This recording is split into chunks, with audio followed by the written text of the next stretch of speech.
Hello and welcome to TVM Academy. This is RC number 20 of our free practice series for CAT verbal preparation, VARC 100. The links are shared, the test links are shared on our Telegram group. They are also sent to your registered email IDs. You may enroll for this free course on our website. The link is available in the description of this video. Let's begin. So a quick synopsis of the passage first. In the first paragraph, author introduces two different types of economies, market economy and command economy. And he suggests that they are widely different. In the second paragraph, he proposes that command economies are limiting in nature and they are bound to fail as per some economists. So this is not author's point of view, direct point of view. This is, he merely states some economists' point of view. In the third paragraph, he introduces a measure which can save or which can transform a command economy into a market one, privatization, selling state-owned industries to private corporations. Then he gives us example of Canada, where privatization has led to improved productivity. He identifies in the next paragraph a factor that has resulted in this improved productivity. Employees were offered shares in privately held companies and they chose to buy shares. Therefore, their personal interest was a reason behind improved productivity. In the last paragraph, author disregards or rejects a proposal by some economists to offer to distribute free shares. And he claims, he argues that whatever you get for free is not valued enough. So distributing free shares, however, may not be a good idea, is the essence of the last paragraph. So this is the gist of the passage. This is the blueprint of the passage. Let's look at the questions now.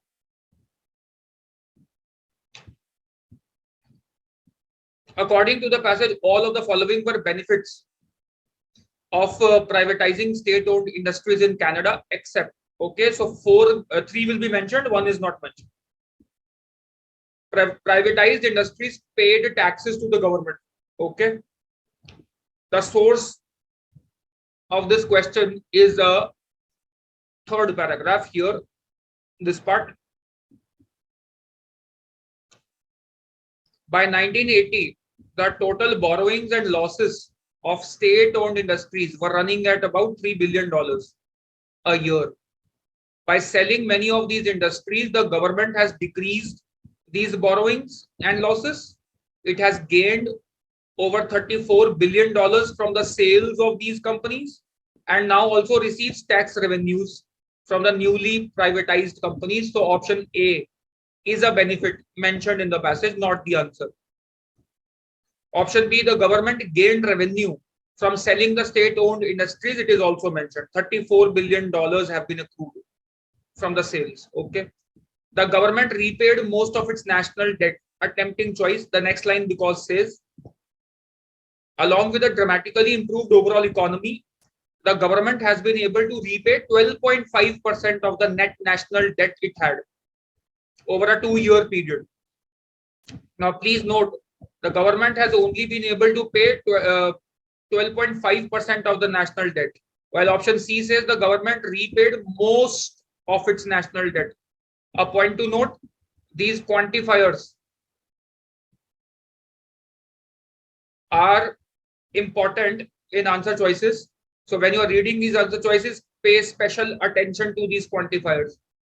The government has not been able to repay most of its national debt, but only 12.5% of it. Most means greater than 50%. Therefore, option C is the answer. Option D, the government reduced the losses in many sectors. Okay. We just read a line here. By selling many of these industries, the government has decreased these borrowings and losses. So government has been able to decrease losses, reduce losses. Now you might argue, sir, in many sectors, how do we know it has been able to reduce losses in many sectors? Because it was mentioned in the previous line that total borrowings and losses of state-owned industries, plural, were running at about $3 billion, which means we are talking about multiple sectors and not one.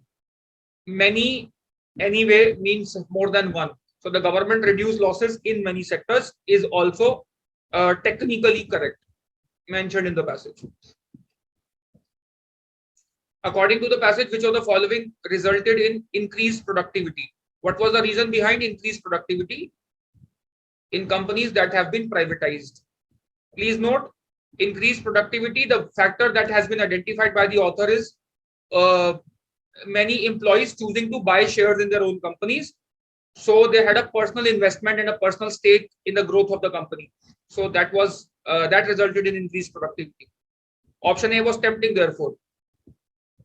A vast majority of employees were offered shares in their companies. That is a factor. However, a vast majority of employees were offered shares. There are two problems here. The offer of share was not in itself the reason behind improved productivity.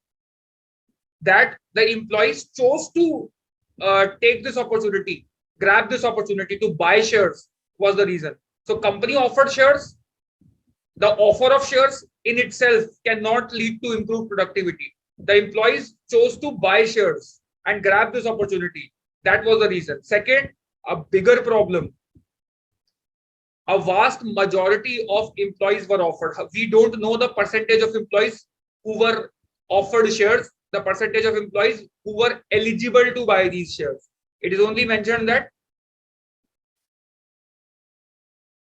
part of this improved productivity has come about because the employees of privatized industries were given the opportunity to buy shares. But how many employees? We don't know. They responded enthusiastically to the offer of shares. At Air Canada, 89% of eligible employees bought shares. Eligible. But how many were eligible? How many were offered shares? We don't know. So vast majority of eligible workers. So let's say, quantitatively speaking, let's say a company has 100 employees. Of these 100 employees, 10 are eligible to buy shares. Out of these 10, 9 chose to buy shares.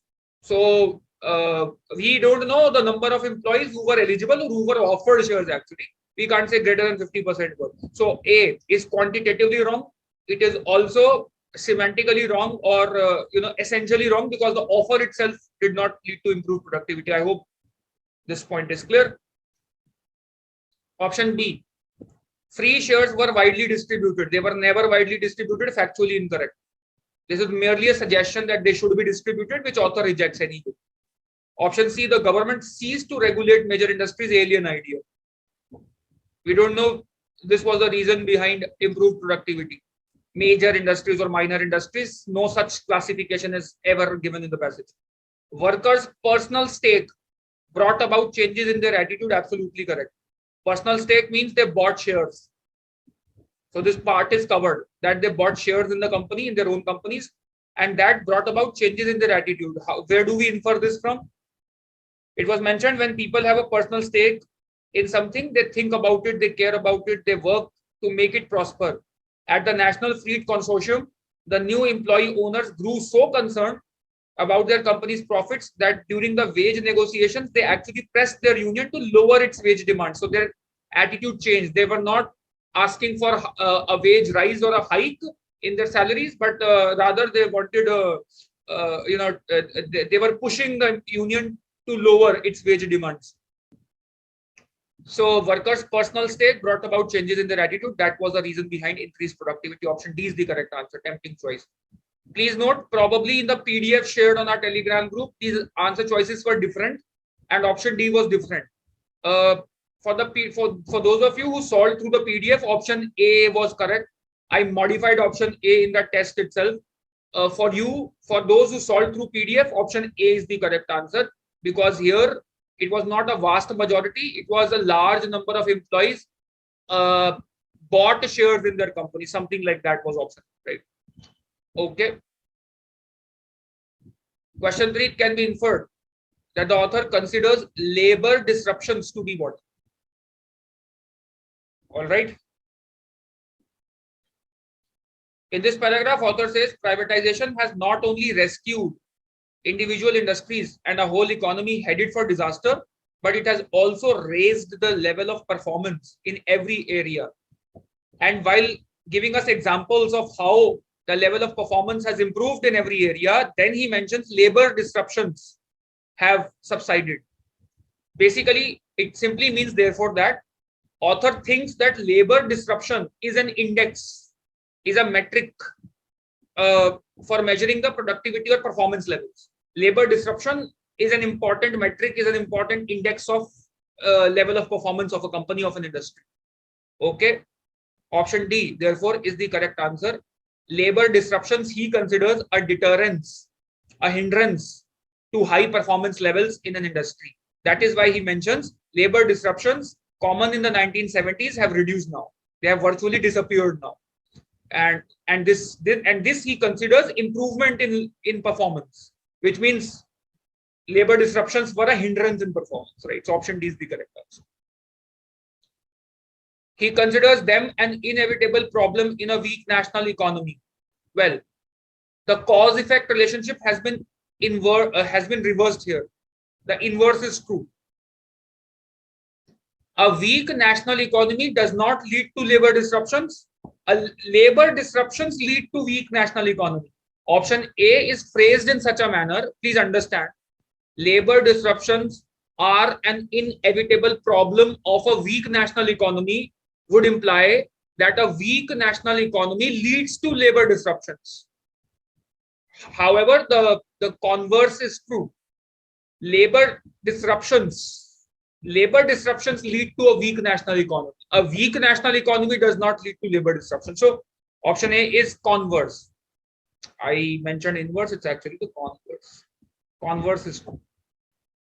It's a positive sign of employee concern. Wrong, contradictory. It's a negative sign. If employees are concerned, they will not go on strikes. Labor disruption should not be there. So it's contradictory to logic, contradictory to facts. A predictor of employee reactions to a company's offer to sell shares to them. The offer of shares is unrelated. Such a connection is never made. So labor disruptions were not a response to the offer of shares anywhere. These two are separate ideas, separate individual ideas. Okay. Question 4. Passage supports which of the following statements about employees buying shares in their own companies? Okay. Option A. At 3 different companies, approximately 9 out of 10 of the workers were eligible to buy shares in their companies. Again, we figured this out for a previous question. 90% of employees, or 9 out of 10 employees, were eligible is alien information. We don't know. 9 out of 10 eligible employees bought shares. So these are 2 separate ideas. So let's say the total employees total is 100. Eligible employees are 10, and those who bought shares, these 10 were offered shares, and out of these 10, 9 bought shares. This is what the passage tells us if you read it carefully.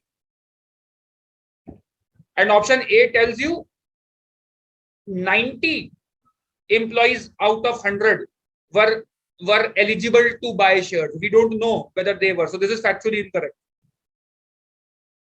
Approximately 90% of the eligible workers chose to buy shares. This is correct. Option B is the correct answer. Easy question. The opportunity to buy shares was discouraged by at least some labor unions. Alien idea. Nothing of this sort is mentioned. Companies that demonstrated the highest productivity were the first ones to allow their employees to buy shares. Again, alien idea. Those with the highest productivity were the first ones to allow employees to buy shares. Nothing of this nature is mentioned again in the passage. Last question. Which of the following can be inferred from the passage about the privatization process in Canada? Okay. Option A, it depends primarily on individual ownership of shares. Okay. Please note, the passage only tells us that privatization is one factor that has brought about improved productivity. And the main factor identified behind this is personal stake of employees. Some companies chose to offer shares to their employees, and that resulted in improved productivity. Was the entire privatization process primarily based upon individual ownership of shares? We don't know whether this was a primary nature or primary variable in the privatization process. So this is extreme. This was one important factor. As author says, part of this productivity has come about because of offer of shares. Part of this improved productivity. So we don't know whether it is the primary reason, really. It conforms in its most general outlines to Thomas Paine's prescription for business ownership. Well, a very nice answer choice to consider here. What did Thomas Paine say? What did he say? He says, what we obtain too cheap, we esteem too lightly. We don't value something we obtain for cheap. So if we get something for free, we don't value it enough, is what Thomas Paine says. Therefore, there has to be a price to ownership of something valuable. And employees were offered to buy shares. They were not given free shares. So there was a price associated with, and that is why they took personal interest in the growth of the company. Therefore, we can say that the privatization process in Canada conformed, it was in agreement with Thomas Paine's prescription for business ownership. It corresponded to Thomas Paine's principles, basically, or his idea. Option B is correct answer. It was originally conceived to include some giving away of free shares. We don't know that, alien idea. Whether or not there was a plan to give away free shares, we don't know that. There's no mention. Today, some economists suggest that free shares should be offered. During the privatization process in Canada, whether there was a plan to offer free shares, we don't. It is taking place more slowly than some economists suggest is necessary. Okay. Now this part, it is taking place more slowly than some economists suggest is necessary. Please note, some economists, last paragraph, first line, some economists have suggested that giving away free shares would provide a needed acceleration of the privatization process. A needed acceleration, which means according to them, the process of privatization is right now slow. It needs some acceleration. So it is taking place more slowly than some economists think is necessary. Option D is also correct and definitely correct. Now it's between option B and D, guys. Tempting choices, both of them. Now please note, option B uses an extreme modifier again. The privatization process in Canada conforms in its most general outlines to Thomas Paine's prescription for business ownership. Well. There are two problems in option B. Those of you who might have gotten tempted towards it. Please note, Thomas Paine never prescribed anything for business ownership, particularly. His quote only says, what we obtain too cheap, we esteem too lightly. So it's a philosophical quote. It's a generic quote. If you obtain something for free, we don't value it. He has never prescribed anything for business ownership in particular. So there are factual problems with option B, factually incorrect or alien idea. Option B, correct answer, option D. I hope you enjoyed this passage, this exercise. Please hit the like button. If you did, share this entire YouTube effort that we are making here. Spread the word about TVM Academy. Spread the word about VARC 100 free practice course. Subscribe to the channel. Keep watching. Keep practicing. Keep improving. Cheers to learning.